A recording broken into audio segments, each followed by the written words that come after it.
Guys, RDJ is finally back in MCU with a blast, but not as Iron Man, as Doctor Doom. So yes, मुझे लग ही रहा था कि Marvel comic Con में क्या announce करेगा।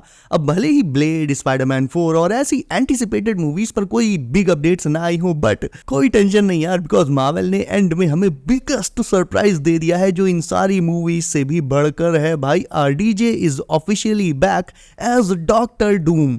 प्लस काफी टाइम से एवेंजर्स कैंग डायनेस्टी इसका टाइटल और कैंग की वापसी को लेकर जो सवाल चल रहे थे, आज मार्वल ने वो सब भी दूर कर दिए। भाई, सारे जवाब मिलेंगे। ये वीडियो सीरियसली बहुत ही ज्यादा इंपॉर्टेंट होने वाली है, तो बने रहना मेरे साथ।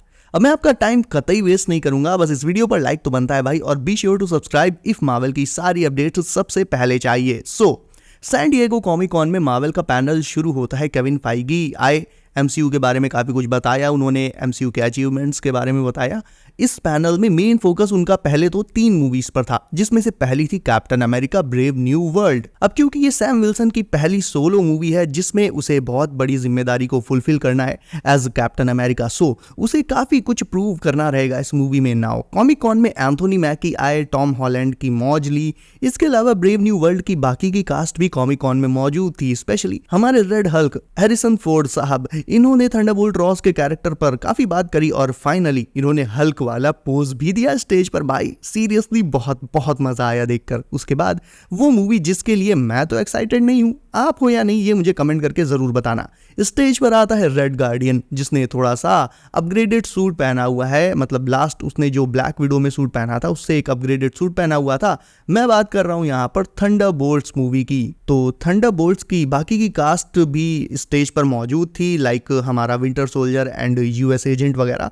उन्होंने भी मूवी के बारे में काफी सारी बातें की। उसके बाद बारी आई फैंटास्टिक 4 मूवी की, और केविन फाइगी ने फैंस को प्रॉमिस किया कि आज के दिन से ठीक 1 साल बाद ही ये मूवी थिएटर्स में रिलीज होगी। इसके अलावा आपको ये भी बता दूं दोस्तों कि फाइगी ने ये भी प्रॉमिस किया कि फैंटास्टिक 4 कोई बहुत ज्यादा मतलब आज के मॉडर्न टाइम पर बेस्ड मूवी नहीं होगी, बल्कि ये एक रेट्रो थीम वाली मूवी होगी। जैसा माहौल 1960 में होता था उसी इन्वायरमेंट पर ये मूवी बनेगी। बाय द वे, फैंटास्टिक 4 का ऑफिशियल फुल टाइटल भी रिवील हो चुका है, जो कि है the Fantastic 4 First Steps. Cast ने काफी सारी बातें की मूवी से रिलेटेड एंड अपनी पर्सनल केमिस्ट्री से related, and yes, Galactus is also officially confirmed, वो भी फैंटास्टिक 4 मूवी में आ रहा है। ओके, अब आ जाते हैं भाई अपनी मेन सबसे तगड़ी वाली मूवीज पर, एवेंजर्स सीक्रेट वॉर्स। और अभी तक एक जो सवाल चल रहा था ना कि एवेंजर्स कैंग डायनेस्टी का टाइटल चेंज होगा या नहीं होगा, चेंज होगा भी तो नया टाइटल क्या होगा, एंड कैंग वापस आएगा या नहीं, उसके लिए जोनाथन मेजर्स की जगह कोई नया एक्टर लिया जाएगा या उन्हें ही वापस लाया जाएगा। तो ये जितने भी सवाल चल रहे थे इनका जवाब दे देता हूं। ये सब कुछ कॉमिक कॉन में क्लियर किया जा चुका है, और सबसे पहले तो RIP Kang. Kang won't be back because we have got an even bigger villain. Plus, Avengers 5 जो कि नेक्स्ट एवेंजर्स मूवी आनी है, उसका ऑफिशियल टाइटल भी आज अनाउंस कर दिया गया है दोस्तों। वो होने वाला है, वेट फॉर इट ब्रो, वो टाइटल है Avengers Doomsday featuring Robert Downey Junior as Doctor Doom. फिर कॉमिक कॉन के स्टेज पर आए मार्वल के बेस्ट डायरेक्टर्स रूसो ब्रदर्स, जो कि Avengers doomsday and Avengers secret Wars ये दोनों ही मूवीज डायरेक्ट करेंगे। एंड हाँ, बाय द वे, हमें कॉमिक कॉन के स्टेज पर एक फैंटास्टिक कार भी उड़ती हुई दिखाई गई, जो एक्चुअल में मूवी में भी होने वाली है। अब आपको जल्दी से डेट्स बता देता हूं दोनों एवेंजर्स मूवीज की। एवेंजर्स डूम्सडे आएगी लगभग 2 साल बाद, मई 2026 में। वहीं एवेंजर्स सीक्रेट वॉर्स आएगी उसके ठीक 1 साल बाद, यानी मई 2027 में। ये सारी रिलीज डेट्स एंड ऑल ये सब भी कॉमिक कॉन के स्टेज पर केविन फाइगी ने ऑफिशियली कंफर्म किया।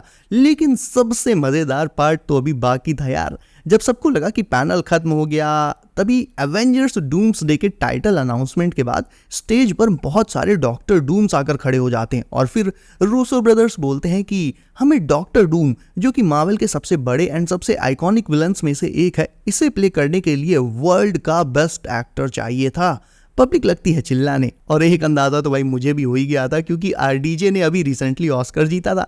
सो फिर रूसो ब्रदर्स आगे बोलते हैं कि डॉक्टर डूम को हम अपने साथ लाए हैं। Ladies and gentleman, we give you Doctor Doom. और इतना कहने के बाद सब किनारे हो जाते हैं और पीछे से एक डॉक्टर डूम निकलकर आता है और अपना मास्क जैसे ही उतारता है, भाई साहब पब्लिक पागल। मास्क के पीछे थे आरडीजे, यानी RDJ is officially back in the MCU and he is going to be the iconic villain Doctor Doom. और भाई आप सोचोगे मैं ज्यादा बोल रहा हूं, तो प्लीज एक बार मेरी लास्ट की 3-4 वीडियो में से एक है जिसमें मैंने बताया था कि RDJ will be returning as Doctor Doom, and उसमें मैंने एक्सप्लेन किया था विद प्रूफ कि why RDJ is perfect for this role, क्योंकि टोनी एंड डॉक्टर डूम, खैर छोड़ो ये सब तो मैं उस वीडियो में ऑलरेडी बता चुका हूँ। उस वीडियो की लिंक मैंने ऊपर आई बटन में डाल दिया, यहाँ से भी देख सकते हो, डिस्क्रिप्शन में भी लिंक दे दूंगा मैं। So anyways the biggest news is that RDJ is back and not as Iron Man, as Doctor Doom.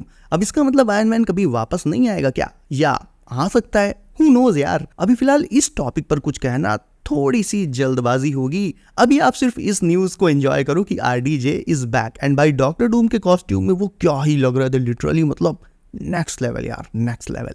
देखा जाए तो भाई मार्वल इतने टाइम से बहुत डेस्परेट चल भी रहा था और र्यूमर्स भी बार बार उड़ रही थी कि आरडीजे मार्वल में वापस आएंगे या नहीं आएंगे। आयरन मैन को लाना तो एक बहुत बड़ा स्टेप होता, बट ये स्टेप इतना सीधा और आसान भी नहीं था मार्वल के लिए, क्योंकि इसमें उन्हें एंड गेम के टोनी के सेक्रीफाइस के साथ साथ और भी बहुत सी चीजें मैनेज करनी ही पड़ती। बट आरडीजे को डॉक्टर डूम के तौर पर वापस लाना, this is the craziest thing Marvel has ever done. मैंने अपनी लास्ट वीडियो में ये भी बताया था कि आयरन मैन का रोल मिलने से पहले आरडीजे ने डॉक्टर डूम के रोल के लिए ऑडिशन भी दिया था, और भाई आज 15-20 साल बाद देखो हम कहां खड़े हैं, आरडीजे हमारे सामने डॉक्टर डूम बनकर आ गए। जाते जाते केविन फाइगी ने बोला कि we will see you in 2 years, यानी आरडीजे का डॉक्टर डूम हमें एवेंजर्स डूम्सडे में देखने को मिलेगा दोस्तों, एंड हो सकता है नेक्स्ट ईयर आने वाली फैंटास्टिक 4 के पोस्ट क्रेडिट सीन में शायद से हमें डॉक्टर डूम की एक झलक देखने को मिल जाए। आरडीजे ने कॉमिक कॉन के स्टेज पर यह भी कहा कि उन्हें कॉम्प्लिकेटेड कैरेक्टर्स के रोल को प्ले करना बहुत पसंद है, और हम सभी जानते हैं